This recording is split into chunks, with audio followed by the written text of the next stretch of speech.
ठाकरे आणि ठाकूर यातला फरक महानगरपालिकांच्या निवडणुकीच्या निमित्तानं समोर आलाय। तिकडे वसई विरारमध्ये ठाकूरांनी एक हाती सत्ता घेतली, मात्र ठाकरे बंधूंना मुंबई काबीज करता आली नाही। त्यामुळेच ठाकूर म्हणजे ठाकरे नाहीत असं सध्या समीकरण किंवा चर्चा जी आहे ती घडतीये। राज्यातल्या महानगरपालिका निवडणुकांमधील सर्वात कमी धक्कादायक निकाल जर कोणता मानायचा असेल तर तो वसई विरार महानगरपालिकेचा आपल्याला म्हणावा लागेल। मुंबई महानगर प्रदेशात अर्थातच MMR ही एकमेव महानगरपालिका अशी आहे जिथे भारतीय जनता पक्षासाठी लढत अत्यंत कठीण होती। ही बाब वेदकुमार जे आहेत राजकीय विश्लेषक हे अनेकदा सांगत होते, मात्र ती सहजपणे कोणी लक्षात घेत नव्हतं। शेवटी तेच झालं, वसई विरार जे आहेत ते भाजप हरलाय। आता वेदकुमार यांच्याच वॉलवरनं आपण त्यांचं जे विश्लेषण आहे ते आपल्या प्रेक्षकांपर्यंत पोहोचवतोय। नेमकं ते काय म्हणतात आपण त्यांच्याच शब्दात आपल्या प्रेक्षकांना सांगणार आहे। नमस्कार, मी अभिषेक गावंडे आणि तुम्ही पाहताय लेट्स अप मराठी। वेदकुमार यांच्याच वॉलवरनं घेतलेली ही पोस्ट प्रेक्षकांपर्यंत खास पोहोचवण्याचं काम लेट्स अप करताय। वेदकुमार म्हणतात की पहिला महत्त्वाचा मुद्दा म्हणजे विधानसभा निवडणुकीत पराभव झाल्यानंतरही ठाकूर खचले नाहीत। त्यातच त्यांनी महानगरपालिकेच्या निवडणुकीतील निम्मी लढाई जिंकली होती।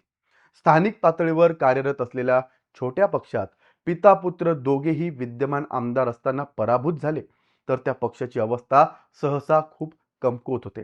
मात्र तसं न होता ठाकूर यांनी आपला जनसंपर्क अधिक वाढवला, ते थेट जनतेत मिसळू लागले। या काळात त्यांच्यात दिसून आलेला एक ठळक बदल म्हणजे त्यांची वाढलेली नम्रता। त्यांच्या बोलण्यात पूर्वी जाणवणारा उर्मटपणा यावेळेस मात्र दिसत नव्हता। ते बोलण्यापेक्षा ऐकण्यावर अधिक भर देत होते, लोकांच्या समस्या समजून घेण्याचा प्रयत्न करत होते। हा बदल कायमस्वरूपी आहे की केवळ एका टप्प्यासाठी केलेला प्रयत्न हे येणारा काळ ठरवेलच। दुसरा महत्त्वाचा मुद्दा म्हणजे त्यांनी उभारलेली राजकीय आघाडी। काँग्रेस आणि मनसे यांच्याशी समन्वय साधत मात्र उभाटा सेनेला बाजूला ठेवून त्यांनी एक रणनीतीपूर्वक आघाडी उभी केली। राजकीय दृष्टीनं हा निर्णय अत्यंत विचारपूर्वक होता। काँग्रेस, बहुजन विकास आघाडी आणि मनसे या तिन्ही पक्षांचे मतदार अनेकदा एकमेकांकडे वळतात। यांचे वोट अर्थातच मतं एकमेकांना ट्रान्सफर होतात, त्यामुळे या आघाडीतून त्यांचं नुकसान होण्याची शक्यता कमीच होती। उभाटा सेनेला सोबत न घेतल्यामुळे जागा वाटप तुलनेनं सोपं झालं आणि राजकीय गणित अधिक स्पष्ट झालं। तिसरा मुद्दा म्हणजे ठाकूर यांनी उभारलेले भव्य द्वारकाधीश मंदिर।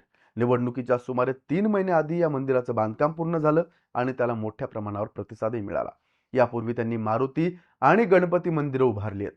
साईबाबा मंदिरातील भंडाऱ्याच्या माध्यमातून लाखो भाविकांसाठी मोफत भोजनाची व्यवस्था त्यांनी केली होती किंवा ती अजूनही केली जाते।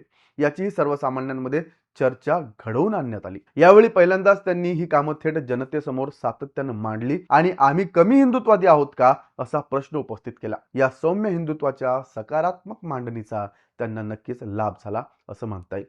भाजपच्या हिंदुत्वाला एक प्रकारे त्यांनी चेक मेट केलं। या उलट भाजपचा प्रचार प्रामुख्यानं नकारात्मक स्वरूपाचा होता। गेल्या 35 वर्षांत वसई विरारची पिछेहाट झाली, हेच मुद्दे पुन्हा पुन्हा मांडले जात होते। त्यावर ठाकूर यांनी साधं पण प्रभावी गणित जनतेसमोर ठेवलं।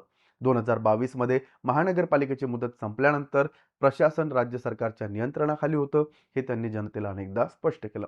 तसंच गेल्या वर्षभरात दोन्ही आमदार भाजपचेच होते याची आठवणही करून दिली।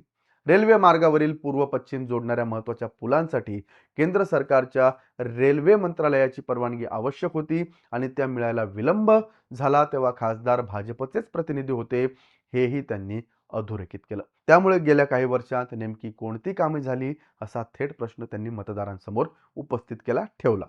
हा मुद्दा सर्वसामान्य मतदारांपर्यंत प्रभावीपणे पोहोचला। निवडणुकीच्या अखेरच्या टप्प्यात भाजपकडून अनेक नेते, मंत्री तसेच मैथिली ठाकूर, पवन कुमार सारख्या प्रसिद्ध व्यक्तींनी प्रचार केला आणि शेवटी देवेंद्र फडणवीस स्वतः मैदानात उतरले। दुसरीकडे ठाकूर स्वतः नॅनो पातळीवर नियोजन मात्र करत राहिले। प्रत्येक प्रभागात फिरत होते। मतदानाच्या दिवशी संध्याकाळीही ते मतदान केंद्रावरील कार्यकर्त्यांशी संवाद साधताना दिसले। त्याचबरोबर ठाकूर हे कायमच देवेंद्र फडणवीस आणि नरेंद्र मोदी यांच्या सरकारसोबत सहकार्याची भूमिका घेत आले आहेत, हे अधोरेखित करण्यात आलं। त्याचबरोबर फडणवीस यांच्या पहिल्या सरकारला दिलेला पाठिंबा आणि ठाकरे सरकारमध्ये सहभागी न झाल्याची बाबही त्यांनी सांगितली। संघर्षापेक्षा समन्वयाची भूमिका घेऊ शकतो असा संदेश मतदारांपर्यंत पोहोचवण्यात आला। यानं ट्रिपल इंजिन थेअरी पंक्चर करण्यात त्यांना यश मिळालं। त्यामुळे भाजपला मत देणाऱ्या काही मतदारांसाठीही ठाकूर स्वीकारार्ह पर्याय ठरले आणि आज वसई विरारमध्ये पुन्हा ठाकूरांनी जोरदार कमबॅक केलं. एकूणच प्रचारात मेहनत स्पष्टपणे जाणवत होती. नम्रतेचा बदल मतदारांना जाणवला. हिंदुत्वाचा मुद्दा आक्रमकपणे न मांडता तो सूचक काउंटर करण्यात आला. विकासाच्या मुद्द्यावर थेट प्रश्न उपस्थित करण्यात आले. मत मागताना आग्रहापेक्षा विनंतीचा सूर ठेवण्यात आला. म्हणूनच ठाकूर म्हणजे ठाकरे नाहीत असं जे वेदकुमार आहेत त्यांनी आपल्या या पोस्टमध्ये म्हटलेलं आहे. तुम्हाला व्हिडिओ कसा वाटला कमेंट करून नक्की सांगा आणि पाहत राहा लेट्स अप मराठी.